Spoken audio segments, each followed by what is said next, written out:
Good morning, kids. Today we're checking out a brand new video from Prog Magic of creating a new clone Pokemon. Let's hop in and see who comes out of the vat. Mewtwo, widely regarded as one of the most powerful Pokemon of all time. And A the genetic false clone. experiment by Team Rocket to try to replicate the mythical Pokemon Mew.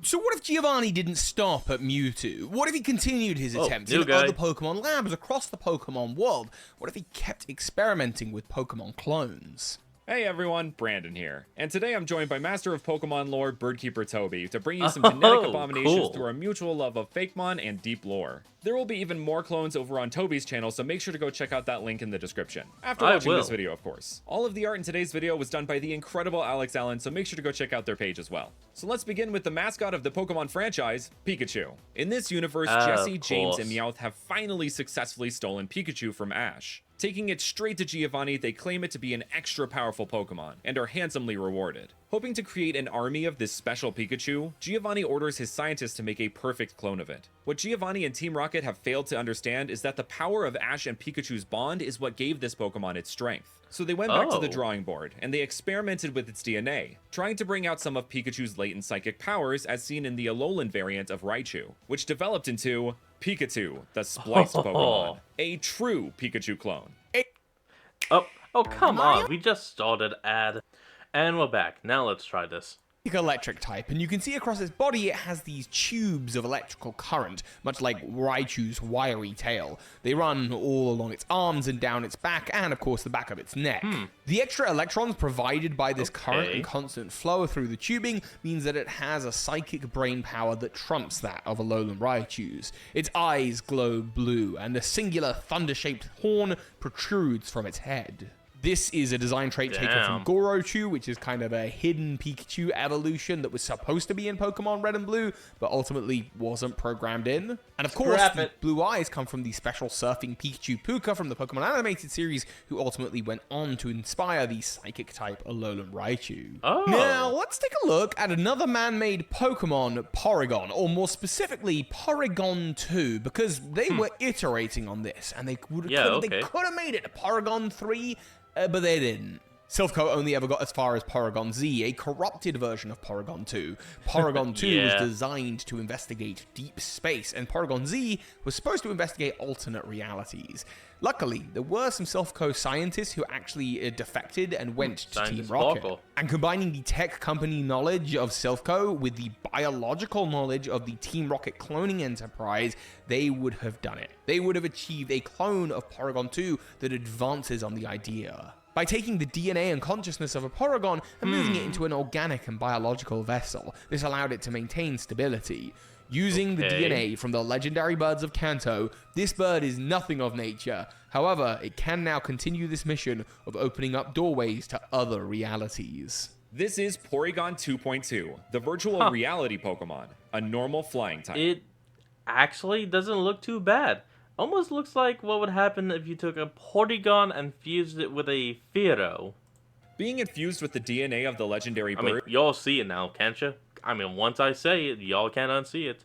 And, like, literally, it's Fearow Porygon. It heavily evokes them in its design, with these large, elegant wings and massive, deadly talons. One of Porygon's signature moves, Tri-Attack, is additionally powerful with this Pokemon. With it evoking the pure DNA of Moltres, Zapdos, and Articuno, it always lands a burn, paralyze, or freeze condition. It is what I imagine Porygon 3 looking like, referencing how computer graphics have become capable of hyper-realism. It's goofy and epic at the same time. And speaking of goofy and epic, what is more goofy and epic than cute space-themed JRPG girls and pig-like creatures that spit out coins? Yeah, I think we'll go and take a quick cut, and we're back. Anyway, Giovanni doesn't quite match the goofiness of Porygon, which has a personality all its own. So instead, he looked at his own team for something more, shall we say, serious and loyal. Giovanni has always had an affinity for the Nido family, having both Nidoking and Nidoqueen on his original gym team. So in an alternate timeline, instead of disbanding Team Rocket after being defeated by Red, he asked his top scientists to fuse the compatible DNA of his most trusted Pokemon to create a clone that is both Nidoking, Nidoqueen, and neither of them at the same time. Creating Niduo, the Monarch Pokemon. Oh, come on, Ad. We just finished. And we're back. Here we go. Combining the DNA of these two surprisingly just wasn't a clean fusion for Giovanni. It's like the DNA of Nidoking and Nidoqueen rejects each other, explaining actually why they can't breed in the games. So to hold the two halves of Niduo together, it has to wear a special armor, like Mewtwo's from the first Pokemon movie. Oh, I remember that. Without this armor, the Pokemon just rampages until eventually it passes out from rampaging endlessly. This armor also withholds the toxic capabilities of Nidoking and Nidoqueen, so now Niduo is a ground steel type. Far more defensive, far more hulking. This is the Pokemon that would flatten the earth under the command of Giovanni. It also takes inspiration from the original Nidoking design with all of the spikes, which I really like that. I mean, okay, you could straight up just send this thing out and be like, Rumble. kind of thing. I love the way that Pokemon used to look. And in particular, I love beta sprites. And there's one beta sprite that stands above the rest. And that, for me, is Arceus. Imagine, if you will, that Giovanni, in his goal to create the most powerful Pokemon, took DNA from the god of Pokemon himself, Arceus. How would he do this? Well, possibly after his invasion of the Aether Foundation after the Team Rainbow Rocket era, he would have found notes on the creation of Silvally, a Pokemon that intends to mimic Arceus and would find true Arceus DNA. From that, he'll do exactly what he did with Mewtwo, of course, and inject the DNA of the living Dr. Fuji, and what he would create would be an absolute abomination. Whereas Arceus is the alpha Pokemon, this would be Arceus, the Omega Pokemon. This Pokemon knows it is an affront to existence and seeks to destroy. Holy crap.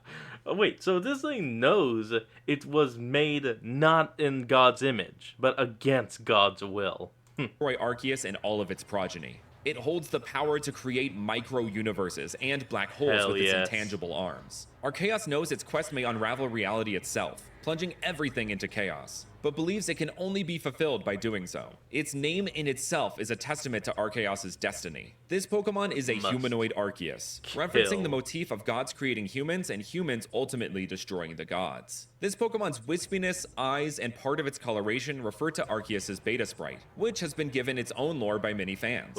Speaking of fans, Lugia, whose popularity pushed it into the mainstream, would also be of interest to Team Rocket. I mean, if Team Snag'em can turn Lugia into an entire dark monster, surely Team Rocket can get its hands on some of its DNA. Giovanni sought to control the seas and the sky, with Lugia being able to get a bird's eye view on multiple regions and keep tabs on underwater legendary Pokemon like Kyogre and Manaphy. So he had his scientists create a clone of Lugia, creating Tugia, the usurper Pokemon, a water psychic type. Tugia's okay, the name is kind of a stretch, but I love the design. Classification indicates its desire to take over Lugia's role as the Lord of the Sea.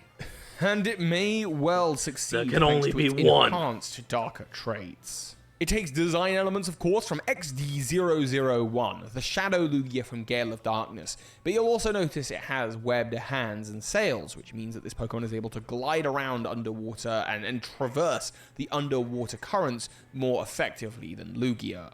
It's thought that its fins can also manipulate the temperature and currents of the sea. Pokemon like this would surely cause a cataclysm, lifting ships out of the ocean and causing storms that do not end. And we know that Giovanni would clone a legendary Pokemon like this. I mean, he tried with Mew into Mewtwo.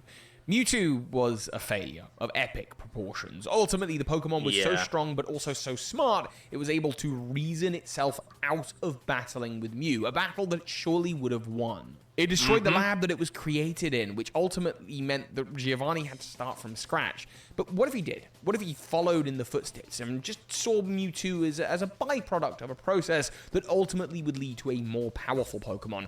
What if he took the DNA of Mewtwo, as well as the DNA of Mewtwo that's found within two specific keystones? Artificially, of course, created the Mega Mewtwo and created the next iteration, the best iteration, Mew 3. Mew 3 is the genome Pokemon, and no Pokemon in existence excels past this Pokemon's physical and psychic strength. No, this Pokemon is incredible and obedient, because it is linked to the person who holds the matching keystone. It's bonded to that trainer, and in this case, that's Giovanni. Mew 3 is truly the ultimate destructive force. As Toby said, this design incorporates elements of both its Mega Evolutions while feeling like something all its own. The coloration is much lighter than that of Mewtwo or its Mega forms, as Mew 3 is even closer to being a perfect clone of Mew. It can transfer between psionic and kinetic energy with just a thought of its hyper-intelligent mind, bolstering its muscles or its psychic powers at the flick of a switch. And those were some other Pokemon clones. Make sure to check out the other half to this video over on Toby's channel and subscribe. Thank you all so much for watching, and I will see you guys next time. And that's going to be the end. Oh, I said that's going to be the end of today's episode. I hope y'all enjoyed this. Remember to like, comment, and subscribe for more. Link to the original will be in the description below, and I'll see all of you folks next time when we flick on. Peace out.